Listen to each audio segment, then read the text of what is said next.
जय माताजी मित्रों, फरी एक नवा वीडियो में हार्दिक हार्दिक स्वागत है।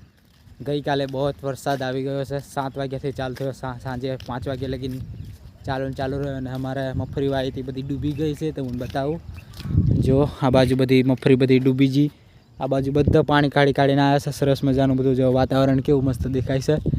आ बधा खेतरा बूडी गया छे अने हवे पाणी काढवामां जईए छे अमे, केम के राते बहुत वरसाद पड्यो सरस मजानो। अने अहींया अनिल जई रह्यो छे पावडो लईने अने आपणे पाछळ पाछळ जईए छे। अने जो केटलुं वातावरण आवुं आई गयुं छे सरस मजानुं। अने डबले जवानी पण जग्या नथी, केम के अहींया हवे बोया बोया चढ़ावशे, केम के गरकी घणुं जवाय छे। जो सरस मजानुं व्यू देखो अहींथी केटलुं सरस छे। हजू लगभग 9-10 वागे पाछो वरसाद बतावे छे सरस मजानो। अने जो वासना गाम छे अहींया थोडुं थोडुं देखाय ए बाजू। लाइट पण चालू ज छे, केम के अमारे 24 कलाकनी छे लाइट।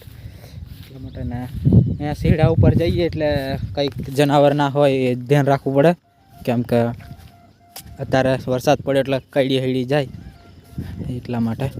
જો આ બાજુ ગરકી રહ્યા છે, ફસાઈ ગયા છે થોડું થોડું સરસ મજાનું, પણ આપણે ફસાવું નથી કેમ કે આપણે ઉપર ઉપર હાલવું છે। કોટા વાગે તો ચાલશે કેમ કે આપણે ચંપલ પહેરેલા છે। અને આ બાજુ જો તલાવડું થઈ ગયા છે, જો પાણી મગફળી ડૂબી ગઈ છે બધી, જો કેટલી બધી પાણી ડૂબી ગઈ છે। એટલેથી બધું ડૂબી જ ગયું છે, કંઈ બાકી રહેવા નહીં દીધું। હજુ વરસાદ આવશે તો સારું છે, કેમ કે બહુ ગરમી હતી એટલા માટે।